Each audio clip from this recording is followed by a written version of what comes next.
ಬೆಂಗಳೂರಿನಲ್ಲಿ ಬಾಲಕಿ ವೆನ್ನೆಲ್ಲಾ ಕೊಲೆ ಕೇಸ್ಗೆ ಸಂಬಂಧಪಟ್ಟಂತೆ ನ್ಯೂಸ್ 18 ಜಸ್ಟಿಸ್ ಫಾರ್ ವೆನ್ನೆಲ್ಲಾ ಅಭಿಯಾನ ಮಾಡ್ತಾ ಇದೆ. ಏನೇನು ಆಗ್ತದೆ ಈ ಪ್ರಕರಣಕ್ಕೆ ಸಂಬಂಧಪಟ್ಟಂತೆ, ಏನು ಆಗ್ಬೇಕಾಗಿದೆ, ಪೊಲೀಸರ ನಿರ್ಲಕ್ಷ್ಯ ಎಷ್ಟು ಮಟ್ಟಿಗಿದೆ, ತಾಯಿ ಅನ್ಸ್ಕೊಂಡಂತ ಕ್ರೂರಿ ಯಾವ ರೀತಿಯ ವರ್ತಿಸಿದ್ದಾಳೆ, ಅವಳ ಅಕ್ರಮ ಸಂಬಂಧಕ್ಕೆ ಕಾಮ ಚಟಕ್ಕೋಸ್ಕರ ಅಂತ.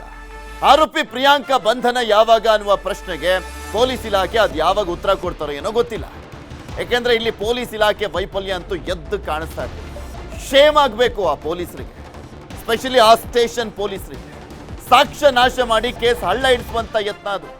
ಸಾಕ್ಷ್ಯ ನಾಶವಾಗಿದ್ದ ಹೇಗೆ, ಲೋಕ ವರದಿ ಏನಿದೆ ಅದನ್ನು ಕೂಡ ಹೇಳ್ತಾ ಹೋಗ್ತೀವಿ. ಲೋಕಾಯುಕ್ತದವರು ವರದಿ ಕೊಟ್ಟಿರೋದು ಪೊಲೀಸರ ಬೇಜವಾಬ್ದಾರಿ ಅಲ್ಲ, ಎಂಜಲ ಕಾಸಿಗೆ ಕೈ ಹೊಡೆದಿದ್ದಾರೆ ಅಂತ ಹೇಳಿರ್ಬೇಕು. ಎಂಜಲ ಕಾಸಿಗೋಸ್ಕರ ಕೈ ಹೊಡೆದಿದ್ದಾರೆ. ನ್ಯೂಸ್ 18ನಲ್ಲಿ ಪಿನ್ ಟು ಪಿನ್ ಮಾಹಿತಿಯನ್ನ ಕೊಡ್ತಾನೆ ಇದೀವಿ. ಲೋಕಾಯುಕ್ತ ವರದಿ ಕೂಡ ಇದೆ. ಎಲ್ಲೆಲ್ಲಿ ನಿರ್ಲಕ್ಷ್ಯ ಮಾಡಿದ್ದಾರೆ, ಯಾವ ರೀತಿಯಾಗಿ ಈ ಕೇಸನ್ನ ಹಳ್ಳ ಇಡಿಸುವಂತ ಪ್ರಯತ್ನ ಮಾಡಲಾಗಿದೆ, ಪೊಲೀಸರು ಎಷ್ಟು ಮಟ್ಟಿಗೆ ದುಡ್ಡಿಗೋಸ್ಕರ ತಮ್ಮೆಲ್ಲವನ್ನು ಮಾರ್ಕೊಂತಾರೆ. ಕರುಣೆ ಅನ್ನುವಂಥದ್ದೇ ಇಲ್ಲ, ಮನುಷ್ಯತ್ವ ಅನ್ನುವಂಥದ್ದೇ ಇಲ್ಲ ಕೆಲವು ಪೊಲೀಸರಿಗೆ. ನಾಚಿಕೆ, ಮಾನ, ಮರ್ಯಾದೆ, ಗೌರವ ಎಲ್ಲ ಬಿಟ್ಟಿರುವಂತ ಪೊಲೀಸರು ಇವರು. ಕೆಲವರು ಅಂತ ಹೇಳ್ತಾ ಇದ್ದೀನಿ ನಾನು, ಎಲ್ರಿಗೂ ಅಲ್ಲ. ಕೆಲವರು ಇರ್ತಾರೆ ಆ ಥರದವರು. ಎಂಜಲು ಕಾಸಿನ ಆಸೆಗೋಸ್ಕರ ಏನು ಬೇಕಾದರೂ ಮಾರ್ಕೊಳ್ತಾರೆ. ಅವ್ರಿಗೆ ದುಡ್ಡು ಬೇಕು ಅಷ್ಟೇ. ಈ ಪ್ರಕರಣದಲ್ಲಿ ಒಂದು ಹಸಿರು ಮಗು ಸಾವನ್ನಪ್ಪಿರೋದು, 6 ವರ್ಷದ ಮಗು ಸಾವನ್ನಪ್ಪಿದೆ. ಆ ಮಗುವಿನ ಸಾವಿಗೆ ನ್ಯಾಯ ಕೊಡಿಸಬೇಕಾದಂಥವ್ರೆ ಅನ್ಯಾಯ ಮಾಡಿದ್ದಾರೆ. ಇಲ್ಲಿ ತಾಯಿ ಅಂದ್ರೆ ಏನು ಹೇಳಿ, ತಾಯಿ ಪದದ ಅರ್ಥ ಏನು ಹೇಳಿ? ಆ ಪ್ರೀತಿ, ವಾತ್ಸಲ್ಯ, ತ್ಯಾಗ, ಮಮಕಾರ, ರಕ್ಷಣೆ ಎಲ್ಲವನ್ನು ಸೇರಿ ತಾಯಿ ಅಂತ ಹೇಳ್ತೀವಿ. ಆದ್ರೆ ಇಲ್ಲಿನ ತಾಯಿ ಇದ್ದಾಳಲ್ಲ, ಈಕೆ ಕ್ರೂರಿ. ಆ ತಾಯಿ ಪದಕ್ಕೆ ಅನ್ವರ್ಥ ಈಕೆ, ಆ ತಾಯಿ ಅನ್ನುವಂಥ ಹೆಸರಿಗೆ ಕಳಂಕ ಈಕೆ. ತನ್ನ ಮಗಳನ್ನ ಸಾಯಿಸಿರುವಂಥದ್ದಲ್ದಲೆ ಅವತ್ತಿನ ದಿನನೇ ಅವಳು ಬರ್ತಡೇ ಬೇರೆ ಮಾಡ್ಕೊಂಡಿದ್ದಾಳೆ. ಕಾರಲ್ಲಿ ಮಗುವಿನ ಶವ ಇದೆ, ಇವಳು ಕಾಫಿ ಡೇನಲ್ಲಿದ್ದಾಳೆ. ಕಾರ್ನಲ್ಲಿ ಮಗಳ ಶವ, ಹೋಟೆಲ್ನಲ್ಲಿ ತಾಯಿ ಪಾರ್ಟಿ. ಕೋಲಾರದ ಕಾಫಿ ಡೇನಲ್ಲಿ ಪ್ರಿಯಾಂಕಾ ಬರ್ತಡೇ ಆಚರಿಸ್ಕೊಂಡಿದ್ದಾಳೆ. ಮಗು ಸಾವನ್ನಪ್ಪಿದೆ, ಕಾರಲ್ಲಿ ಮಗು ಶವ ಇದೆ, ಗೊತ್ತಿದೆ ಮಗು ಸಾವನ್ನಪ್ಪಿದೆ ಅಂತ. ಈ ಕ್ರೂರಿ ಪಾಪಿ ತಾಯಿ ಬರ್ತಡೇ ಆಚರಿಸ್ಕೊಂಡಿದ್ದಾಳೆ. ಅಪ್ಪ, ಈ ಸುದ್ದಿಯನ್ನ ಹೇಳಬೇಕಾದ್ರೆ ಒಂಥರ ಆಗುತ್ತೆ, ಮೈ ನಡುಗುತ್ತೆ. ಈ ತರ ರಾಕ್ಷಸರು ಇರ್ತಾರ ಅಂತ. ನ್ಯೂಸ್ 18ನಲ್ಲಿ ಮತ್ತೊಂದು ಎಕ್ಸ್ಕ್ಲೂಸಿವ್ ಆದಂತ ಸುದ್ದಿ ಇದು. 12 ತಾಸು ಮಗಳ ಶವ ಕಾರಿನಲ್ಲೇ ಇಟ್ಕೊಂಡು ಸುತ್ತಾಡಿದ್ದಾರೆ. ಮಾರ್ಚ್ 25ರಂದು ಈ ಕ್ರೂರಿ ಪಾಪಿ ಕಚ್ಚಡ ತಾಯಿ ಇದ್ದಾಳಲ್ಲ ಪ್ರಿಯಾಂಕಾ, ಅವಳ ಬರ್ತಡೇ. ಆ ಬರ್ತಡೇ ಸೆಲೆಬ್ರೇಷನ್ ಪ್ಲಾನ್ ಮಾಡಿದ್ಲು. ಮಾರ್ಚ್ 24ರ ಸಂಜೆ 7:30ಕ್ಕೆ ವಿಲ್ಲಾದಿಂದ ಹೊರಟಿದ್ದ ಇಬ್ಬರು. ಅವನೊಬ್ಬ, ಇವಳು ಡವ್ ಒಬ್ಬ, ಮತ್ತೆ ಇವಳು 17 ವರ್ಷ ಆಗಿತ್ತು ಮದುವೆ ಆಗಿ. ಇವಳ್ದು ಹಳೆಯ ಲವ್ 19 ವರ್ಷದ ಹಿಂದೆ ಬ್ರೇಕಪ್ ಆಗಿತ್ತು. ಮತ್ತೆ ಸಿಕ್ದ ಅನ್ಬಿಟ್ಟು ಅವನ ಜೊತೆ ಹೋಗಿದ್ಲು. ಗಂಡನ್ ಬಿಟ್ಟು ಅವನೇ ಕೊಲೆ ಮಾಡ್ದ. ಪ್ರಿಯಾಂಕಾ ಇಂದಿರಾನಗರದಲ್ಲಿ ಶಾಪಿಂಗ್ ಹೋಗಿದ್ಲು. ಐಸ್ ಕ್ರೀಮ್ ಕೊಡಿಸಿ ಬಾಲಕಿಯನ್ನ ಕೊಲೆ ಮಾಡಿದ್ದ ಮೋಹನ್. ಮಗುವಿನ ಮೂಗು, ಮೂತಿ, ಕೈಯಿಂದ ರಕ್ತ ಎಲ್ಲ ಬರ್ತಾ ಇತ್ತು. ಮಗು ಮೂತಿಯನ್ನ ಮುಚ್ಚಿ, ಮೂಗನ್ನ ಮುಚ್ಚಿ, ಉಸಿರುಗಟ್ಟಿಸಿ ಸಾಯಿಸಾಕಿದ್ದ ಅವನು. ಅದೆಲ್ಲ ಪೋಸ್ಟ್ ಮಾರ್ಟಮ್ ರಿಪೋರ್ಟ್ ಅಲ್ಲಿ ಇರೋದು. ದಿಂಬನ್ನ ಬಳಸಿ ಕೊಲೆ ಮಾಡಿದ್ದಾನೆ. ಶಾಪಿಂಗ್ ನಿಂದ ಬಂದಾಗ ಪ್ರಿಯಾಂಕಾಗೆ ಗೊತ್ತಾಗಿತ್ತು ಕೊಲೆ ವಿಷಯ. ಆಕೆ ತನ್ನ ಮಗು ಸಾವನ್ನಪ್ಪಿದೆ ಅನ್ನುವಂಥದ್ರ ಬಗ್ಗೆ ಸ್ವಲ್ಪನೂ ಕೂಡ ಪಾಪ ಪ್ರಜ್ಞೆ ಅನ್ನುವಂಥದ್ದಿಲ್ಲ, ಸ್ವಲ್ಪನೂ ಬೇಸರ ಅನ್ನುವಂಥದ್ದಿಲ್ಲ, ನನ್ನ ಮಗಳು ಅನ್ನುವಂಥದ್ದಿಲ್ಲ. ಸಾವನ್ನಪ್ಪಿದಾಳೆ ಅಂತ ಇಷ್ಟು ಕ್ರೂರ ಮನಸ್ಸಿರುತ್ತಾ ತಾಯಿಗೆ ಅಂತ ಶವದ ಜೊತೆಗೆ ಕೋಲಾರಕ್ಕೆ ಹೋಗಿದ್ದಾರೆ ಪ್ರಿಯಾಂಕಾ ಮತ್ತೆ ಮೋಹನ್. ಅದ್ಯಾವ ಬಂಡ ಧೈರ್ಯನೋ ಅಥವಾ ಮನಸ್ಸಾಕ್ಷಿ, ಮನುಷ್ಯತ್ವ ಅನ್ನುವಂಥದ್ದೇ ಇಲ್ಲ.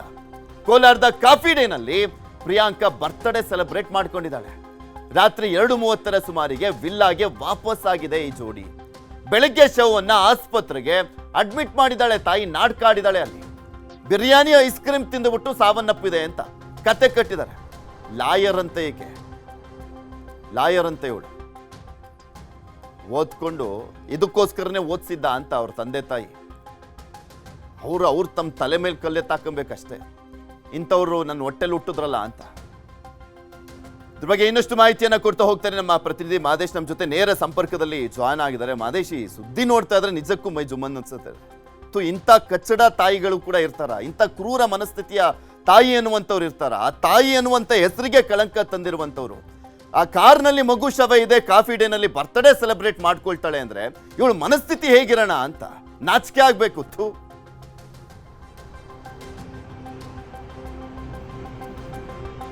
ಖಂಡಿತ ಪೃಥ್ವಿ, ಈ ಒಂದು ಪ್ರಕರಣದ ತನಿಖೆಯನ್ನ ನಡೆಸ್ತಿರುವಂತಹ ವಿಚಾರದಲ್ಲಿ ಅಂದ್ರೆ ತನಿಖೆ ವೇಳೆ ಬಯಲಾಗ್ತಿರುವಂತಹ ಒಂದೊಂದೇ ವಿಚಾರಗಳನ್ನ ಕೇಳಿದ್ರೆ ನಿಜಕ್ಕೂ ಕೂಡ ತಾಯಿ ಅನ್ನುವಂತ ಪದಕ್ಕೆ ಈಕೆ ಅಂದ್ರೆ ಒಂದ್ ರೀತಿ ಏನಂತಾರೆ, ಕೆಲವೊಂದು ಪದಗಳೇ ಬರ್ತಿಲ್ಲ. ನೀವು ಅವಾಗಲೇ ಹೇಳ್ತಿದ್ರಿ ತಾಯಿ ಅನ್ನೋ ಪದಕ್ಕೆ ಈಕೆ ಸೂಟ್ ಅಲ್ಲ. ಅಂದ್ರೆ ಸ್ವಂತ ಮಗು, ತಾನೇ 9 ತಿಂಗಳು ಹೊತ್ತು ಸಾಕಿದಂತ ಮಗು, 5 ವರ್ಷದ ಮಗುವನ್ನ, 5 ವರ್ಷ ಆ ಮಗುವನ್ನ ಸಾಕಿರ್ತಾಳೆ. ಆ ಒಂದು ಮಗು ಕಾರಿನಲ್ಲಿ ಶವವಾಗಿದ್ರು ಕೂಡ, ಸಾವಿನ ವಿಚಾರ ಗೊತ್ತಿದ್ರು ಕೂಡ, ಬರ್ತ್ಡೇ ಪಾರ್ಟಿ ಅಂತೇಳಿ ಬೆಂಗಳೂರಿನಿಂದ ಕೋಲಾರದವರೆಗೂ ಕೂಡ ಕಾರಿನಲ್ಲಿ ಆ ಒಂದು ಶವವನ್ನ ಸಾಗಾಟ ಮಾಡಿ ಅಲ್ಲಿ ಹೋಗಿ ಬರ್ತ್ಡೇನ ಆಚರಣೆ ಮಾಡ್ಕೊಂಡಿದ್ದಾಳೆ ಅಂತಂದ್ರೆ ನಿಜಕ್ಕೂ ಕೂಡ ಇದು ಶಾಕಿಂಗ್ ವಿಚಾರ. ಇಂತಹ ಸಮಾಜದಲ್ಲಿ ಎಂತೆಂತ ಜನರು ಇರ್ತಾರೆ ಅಂತಂದ್ರೆ ಈ ಒಂದು ಪ್ರಕರಣ ನಿದರ್ಶನ ಅಂದ್ರೆ ತಪ್ಪಾಗ್ಲಿಕ್ಕಿಲ್ಲ. ಈ ಒಂದು ಸದ್ಯ ನಾನೊಂದು ಸ್ಥಳದಲ್ಲಿ ಇದೀನಲ್ಲ, ಇದು ಇಂದಿರಾನಗರದಲ್ಲಿ ಬರುವಂತಹ ಒಂದು ಐಸ್ ಕ್ರೀಮ್ ನ ಒಂದು ಶಾಪ್, ಐಸ್ ಕ್ರೀಮ್ ಪಾರ್ಲರ್ ಇದು. ಈ ಒಂದು ಐಸ್ ಕ್ರೀಮ್ ಪಾರ್ಲರ್ಗೆ ಅವತ್ತಿನ ದಿನ ಅಂದ್ರೆ ಮಾರ್ಚ್ 24ನೇ ತಾರೀಕು 8 ಗಂಟೆಯಿಂದ 8:30 ಸುಮಾರಿಗೆ ಈ ಒಂದು ಐಸ್ ಕ್ರೀಮ್ ಪಾರ್ಲರ್ಗೆ ಬಂದಿರ್ತಾರೆ. ಇಂದಿರಾನಗರದಲ್ಲಿ ಆಕೆಯ ಬರ್ತ್ಡೇಗೆ ಶಾಪಿಂಗ್ ಅಂತೇಳಿ ಪ್ರಿಯಾಂಕಾ ಮತ್ತೆ ಮೋಹನ್ ಬಂದಿರ್ತಾರೆ. ಆಕೆ ಇಲ್ಲಿ ಶಾಪಿಂಗ್ ಅಂತೇಳಿ ಇಲ್ಲಿ ಅಕ್ಕಪಕ್ಕದ ಸ್ಟೋರ್ಗಳಿಗೆ ಹೋಗಿರ್ತಾಳೆ. ಈ ಒಂದು ಸ್ಥಳದಲ್ಲಿ ಆತ ಕಾರನ್ನ ನಿಲ್ಲಿಸಿ, ಅಂದ್ರೆ ಈ ಒಂದು ಅಂಗಡಿ ಮುಂದೆ ಕಾರನ್ನ ನಿಲ್ಲಿಸಿ ಮಗುವಿನ ಜೊತೆ, ಮಗು ವೆನ್ನಿಲಾ ಜೊತೆ ಆರೋಪಿ ಮೋಹನ್ ಇರ್ತಾನೆ. ಇದಂತ ಸಂದರ್ಭದಲ್ಲಿ ಆ ಮಗು ಐಸ್ ಕ್ರೀಮ್ ತಿನ್ಬೇಕು ಅಂತೇಳಿ ಕೇಳಿರುತ್ತೆ. ಇದೇ ಒಂದು ಶಾಪ್ ನಲ್ಲಿ ಆತ ಹೋಗಿ ಐಸ್ ಕ್ರೀಮ್ ಅನ್ನ ಆಕೆಗೆ ಖರೀದಿ ಮಾಡುವಂತಹ ಕೆಲಸವನ್ನ ಮಾಡಿರ್ತಾನೆ. ಅಂದ್ರೆ ಆ ಮಗು ಐಸ್ ಕ್ರೀಮ್ ಕೊಡಿಸ್ಬೇಕು ಅಂತ ಕೇಳಿದಂತ ಸಂದರ್ಭದಲ್ಲಿ ಆ ಮಗುವಿಗೆ ಇದೇ ಒಂದು ಶಾಪ್ ನಲ್ಲಿ ಐಸ್ ಕ್ರೀಮ್ ಅನ್ನ ಕೊಡಿಸ್ತಾನೆ. ಈ ಒಂದು ಸಂದರ್ಭದಲ್ಲಿಯೇ ಕಾರಿನಲ್ಲಿಯೇ ಆ ಒಂದು ಮಗುವನ್ನ ಆತ ಕೊಲೆ ಮಾಡಿದ್ದಾನೆ ಅನ್ನುವಂತಹ ಒಂದು ಸ್ಫೋಟಕ ವಿಚಾರ ಈಗ ತನಿಖೆ ವೇಳೆ ಗೊತ್ತಾಗಿದೆ. ಕಾರಿನಲ್ಲಿ ಮೊದಲು ಆ ಒಂದು ಮಗುವನ್ನ ಕೈಯಿಂದ ಬಾಯನ್ನ ಮುಚ್ಚಿ ಉಸಿರುಗಟ್ಟಿಸಿ ಕೊಲೆ ಮಾಡೋದಕ್ಕೆ ಆತ ಮೊದಲು ಪ್ರಯತ್ನ ಪಡ್ತಾನೆ. ಅದಾದ್ಮೇಲೆ ಆ ಮಗು ಸಾವನ್ನಪ್ಪದಿಲ್ಲ. ಯಾಕಂದ್ರೆ ನಂತರ ಅದೇ ಕಾರಿನಲ್ಲಿ ಸಣ್ಣ ಪುಟ್ಟ ದಿಂಬುಗಳನ್ನ ಏನ್ ಇಟ್ಟಿರ್ತಾರೆ, ಆ ಒಂದು ದಿಂಬನ್ನ ಬಳಸಿ ಮಗುವನ್ನ ಉಸಿರುಗಟ್ಟಿಸಿ ಆತ ಕೊಲೆ ಮಾಡುವಂತ ಕೆಲಸವನ್ನ ಮಾಡಿರ್ತಾನೆ. ಅದಾದ್ಮೇಲೆ ಕೆಲ ಹೊತ್ತಿಗೆ ಅಂದ್ರೆ 8:30 ಸುಮಾರಿಗೆ ಇಲ್ಲಿ ಬಿಲ್ ಅನ್ನ ಪಡೆದಿರುವಂತದ್ದು ಕೂಡ ತನಿಖೆ ವೇಳೆ ಗೊತ್ತಾಗಿದೆ. ಅಂದ್ರೆ ಈ ಒಂದು ಐಸ್ ಕ್ರೀಮ್ ಅಂಗಡಿಯಲ್ಲಿ ಅವ್ರು ಬಂದಿದ್ರು, ಆ ಒಂದು ಸಂದರ್ಭದಲ್ಲಿ ಬಿಲ್ ಪೇಮೆಂಟ್ ಮಾಡಿದ್ದಾರೆ, 8:30 ಸುಮಾರಿಗೆ ಐಸ್ ಕ್ರೀಮ್ ಖರೀದಿ ಮಾಡಿದ್ದಾರೆ ಅನ್ನೋ ವಿಚಾರ ಕೂಡ ತನಿಖೆ ವೇಳೆ ಗೊತ್ತಾಗಿದೆ. ಎಲ್ಲ ಬಿಲ್ ಅನ್ನು ಕೂಡ ಪೊಲೀಸರು ಈಗಾಗಲೇ ಕಲೆಕ್ಟ್ ಮಾಡುವಂತ ಕೆಲಸವನ್ನು ಮಾಡಿದ್ದಾರೆ. ಇದೆಲ್ಲವೂ ಕೂಡ ಲೋಕಾಯುಕ್ತ ಪೊಲೀಸರ ತನಿಖೆ ವೇಳೆ ಗೊತ್ತಾಗಿದೆ. ಅಂದ್ರೆ ಕಾಡುಗೋಡಿ ಪೊಲೀಸರು ತನಿಖೆ ಮಾಡಿದ್ದನ್ನ ಯಾವ ರೀತಿ ತನಿಖೆ ಮಾಡಿದ್ದಾರೆ ಅಂತೇಳಿ ದೂರು ಬಂದ ನಂತರ ಪರಿಶೀಲನೆ ಮಾಡಿದಂತ ಸಂದರ್ಭದಲ್ಲಿ ಲೋಕಾಯುಕ್ತ ಪೊಲೀಸರು ತನಿಖೆ ಮಾಡಿದಂತ ಸಂದರ್ಭದಲ್ಲಿ ಎಲ್ಲ ವಿಚಾರಗಳು ಗೊತ್ತಾಗಿದೆ. ಯಾವಾಗ ಆತ ಕೊಲೆಯನ್ನ ಮಾಡಿರ್ತಾನೆ, ಐಸ್ ಕ್ರೀಮ್ ಮಗುವಿಗೆ ತಿನ್ಸಿದ ಮೇಲೆ ಕೊಲೆ ಮಾಡಿರ್ತಾನೆ. ಅದಾದ್ಮೇಲೆ ಆಕೆ ಇಲ್ಲಿ ಶಾಪಿಂಗ್ ಅನ್ನ ಮುಗಿಸ್ಕೊಂಡು ಇದೇ ಸ್ಥಳಕ್ಕೆ ಬಂದಿರ್ತಾಳೆ. ಬಂದಂತ ಸಂದರ್ಭದಲ್ಲಿ ಕಾರಿನಲ್ಲಿ ತಾನೇ ಹೆತ್ತಂತ ಮಗು ಸಾವನ್ನಪ್ಪಿದ್ರು ಕೂಡ ಆ ಒಂದು ವಿಚಾರನ ಆಕೆ ಆ ಒಂದು ಶಾಕಿಂಗ್ ವಿಚಾರ, ಎಂತ ತಾಯಿ ಆಗಿದ್ರು ಕೂಡ, ಎಂತ ಕಠಿಣ ಮನಸ್ಸಿರುವಂತದ್ದು.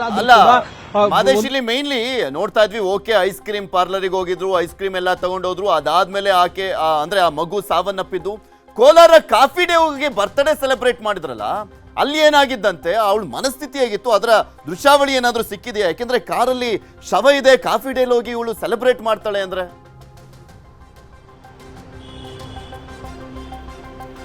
ಪೃಥ್ವಿಯಲ್ಲಿ ಪೊಲೀಸರ ನಿರ್ಲಕ್ಷ್ಯ ಯಾವ ಮಟ್ಟಿಗೆ ಇತ್ತು, ಅದರಲ್ಲೂ ಕೂಡ ಯುಡಿಆರ್ ಪ್ರಕರಣದ ತನಿಖಾಧಿಕಾರಿ ಆಗಿರುವಂತಹ PSI ನಿಂಗರಾಜು ಯಾವ ರೀತಿ ಇಲ್ಲಿ ತನಿಖೆಯನ್ನ ಹಳ್ಳೆಗಿಳಿಸಿದಾನಂತಂದ್ರೆ, ಪ್ರಕರಣದ ಸಿಸಿಟಿವಿ ಫುಟೇಜ್ಗಳು ಯಾವುದು ಕೂಡ ಇಲ್ಲಿವರೆಗೂ ಕೂಡ ಪತ್ತೆಯಾಗಿಲ್ಲ. ಯಾಕಂದ್ರೆ ತನಿಖೆಯನ್ನ ಯುಡಿಆರ್ ಪ್ರಕರಣವನ್ನ ದಾಖಲಿಸಿಕೊಂಡಿದ್ದಾರೆ.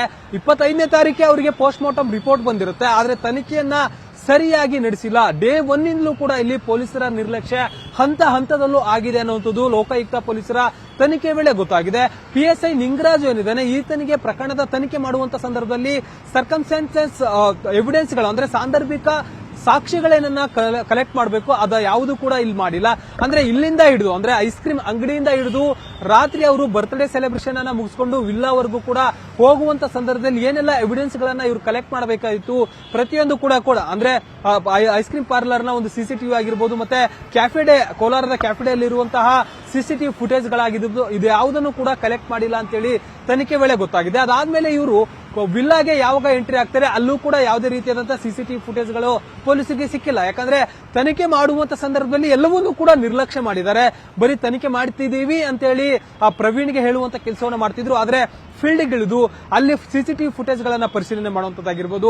ಆ ಕಾರ್ ಮೇನ್ ಇಲ್ಲಿ ಎವಿಡೆನ್ಸ್ ಆಗುತ್ತೆ. ಕಾರಿನಲ್ಲಿ ಇರುವಂತಹ ಆ ಒಂದು ದಿಂಬು ಇಲ್ಲಿ ಮೇನ್ ಎವಿಡೆನ್ಸ್ ಆಗಿರುತ್ತೆ.